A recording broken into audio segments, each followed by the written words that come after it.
নমস্কাৰ বন্ধু বান্ধৱীসকল, মোৰ আন এটি ভিডিঅ'লৈ আপোনালোক সকলোকে স্বাগতম। আজি দেওবাৰ আৰু এয়া হৈছে ৰাতিপুৱাৰ পৰিৱেশ। ৰাতিপুৱাই বেলি একেবাৰে খাওঁ খাওঁ মূৰ্তি ধৰি ওলালেই আৰু একেবাৰে দুপৰ যেন অনুভৱ হৈছে। সপ্তাহৰ বাকী দিনকেইটাৰ তুলনাত দেওবাৰটো অকণমান বেলেগ হয় আৰু দেওবাৰটোতে আচলতে আমাৰ বেছিকৈ কামহে ওলায়। বাকী কেইদিনটো ব্যস্ত থাকিব লগা হয়, কিন্তু দেওবাৰ দিনাখন ইমানেই কাম ওলায় নহয়। আৰু আজি মায়ে ৰাতিপুৱাই, মই যিহেতু ঘৰত আছোঁ, গতিকে মায়ে ধান বহালে আৰু আমাৰ ঘৰত বৰকেৰাহী এখন আছে, গতিকে মায়ে তাতে চকুৱা ধান অলপ আছিলে, সেইখিনি বহাই দিলে। আজিৰ দেওবাৰৰ পৰিৱেশটোকে অকণমান আপোনালোকক দেখুৱাই দিছোঁ। এয়া মায়ে ধানখিনি মেলি আছে। তাৰপাছতে মই এই জবা ফুল আৰু জেতুকা পাত অলপ আজি পিচিলোঁ। মাৰ চুলিটো লগাব লাগিব আৰু মোৰ চুলিটো অকণমান লগাই দিম বুলি ভাবিলোঁ। এয়া একেবাৰে ধুনীয়াকৈ মিহি হৈ গৈছে। আৰু আজি দেওবাৰ বুলি মাৰ চুলিখিনিতে প্ৰথমে মই জেতুকা লগাই দিছোঁ। মাজে মাজে কেতিয়াবা মাক লগাই দিওঁ, মায়ে নিজে এইবিলাক তেনেকৈ লগাই নাথাকে, সময়ো নাথাকে বাৰু। সেয়ে ময়ে যেতিয়াই পাৰোঁ মোৰ চুলিত লগালে মাকো লগাই দিওঁ আৰু আজিও মাৰ চুলিখিনিতে লগাই দিছোঁ। মাৰ চুলিখিনি একো প্ৰতিপাল মায়ে বিশেষ নকৰে যদিও চুলিখিনি যথেষ্ট ভাল, মানে যথেষ্ট ডাঠ হয় চুলিখিনি আৰু দীঘলো, একেবাৰে কঁকাল পাৰ হৈ যায়। মই মাজে মাজে এনেকৈও জেতুকা বা কিবাকিবি, মানে বেলেগ একো সনা নহয়, জেতুকা জবা ফুল কেতিয়াবা সানি দিওঁ আৰু আজিও সেয়া সানি দিছোঁ। আৰু মায়ে যিহেতু আজি চকুৱা ধান বহাই লৈছে, গতিকে চকুৱা ধান চাই থাকিব লাগিব। সেইকাৰণে ধানৰ ওচৰতে বহি লৈছে আৰু মই সেইটো সুবিধাতে চুলিখিনিত এনেকৈ জেতুকা লগাইছোঁ। তাৰপাছতে মাৰ লগাই হ'লে মোৰ লগাব লাগিব। আৰু এয়া প্ৰায়খিনিতে জেতুকাখিনি লগোৱা হৈছে।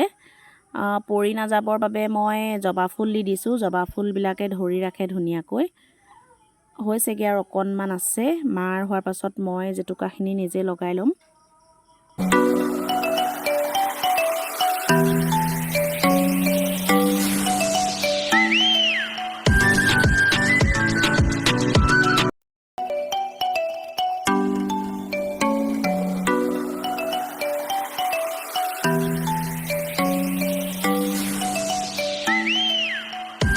আৰু এয়া চাওক, মাৰ চুলিখিনি যথেষ্ট দীঘল, ডাঠো হয়। মায়ে নিজে যদি আগৰ পৰা প্ৰতিপাল কৰি থাকিলেহেঁতেন তেতিয়াহ'লে হয়তো আৰু ডাঠ হৈ থাকিলহেঁতেন। মাজে মাজে সৰেও বাৰু, কিন্তু হ'লেও মোটামুটিভাৱে মাৰ চুলিখিনি যথেষ্ট ভাল বুলি ক'ব পাৰি, মানে মোতকৈ ভাল বুলিহে মই ভাবোঁ। আৰু এয়া মাৰ চুলিখিনিত এইখিনি লগাই লোৱাৰ পাছত মোৰ চুলিত লগাবলৈ আছেই। আৰু কেৱল আজি জেতুকা বা জবা ফুল লগাই থাকিলেই নহ'ব, বহুত কাম আছে। মোৰ ঘৰ মচিবলৈ আছে, কাপোৰ ধুবলৈ আছে, সেইখিনিও মই কৰিবগৈ লাগিব। কিন্তু এইখিনি প্ৰথমে শেষ কৰি লওঁ। এয়া লগাই প্ৰায় শেষ হৈছে আৰু এয়া মাহ ধুনীয়া লাগিছে। মাক ধুনীয়াকৈ লগাই দিছোঁ, গোটেইখিনি জেতুকা ভালকৈ লাগিলে। আৰু জবা ফুল লগাই দিলে মানে কি হয় যে খামুচ মাৰি ধৰি থাকে, নহ'লে অকল জেতুকা পাত যদি লগাই দিওঁ, জেতুকা পাতবিলাক কেতিয়াবা সৰি সৰি পৰে। সেইকাৰণে জবা ফুলবিলাক এইকাৰণে লগাই দিওঁ যাতে খামুচ মাৰি চুলিখিনিৰ লগত মানে লাগি ধৰে। এনেকৈ 2 ঘণ্টামান থৈ দিলে হয় আৰু 2 ঘণ্টামান থৈ দিয়াৰ পাছত ধুই দিলে খুব ভাল হৈ যায় চুলিখিনি, মানে ভাল লাগে আৰু। তাৰপিছতে মই নিজে লগাই ল'লোঁ। আৰু এয়া পাছফালে জবা ফুল দেখিছেই নহয়, ইয়াৰ পৰাই জবা ফুলৰ পাত অলপ লৈ পেলাই জেতুকাৰ লগত পিচি ল'লোঁ। তাৰপিছতে মই কাপোৰখিনি ধুই মেলিলোঁ। ইয়াতে আমাৰ মেলিবলৈ ধুনীয়াকৈ জেগা আছে। বেছি দেৰি নালাগে, যিহেতু প্ৰখৰ ৰ'দ, সোনকালে শুকাই যাব। আৰু ইয়াতে ফিছাৰীটো আছে, ইয়াৰ পাৰতে কাপোৰ ধুবলৈ ভাল। চুলিখিনিও ইয়াতে ধুব লাগিব। তাৰপিছতে মোৰ ঘৰ মচিবলৈ আছিলে, মই গোবৰ মাটিৰে ঘৰখিনি মচি ল'লোঁ। ধূলি যিহেতু বেছি হৈছে, সেয়ে গোবৰ মাটি দি দিছোঁ।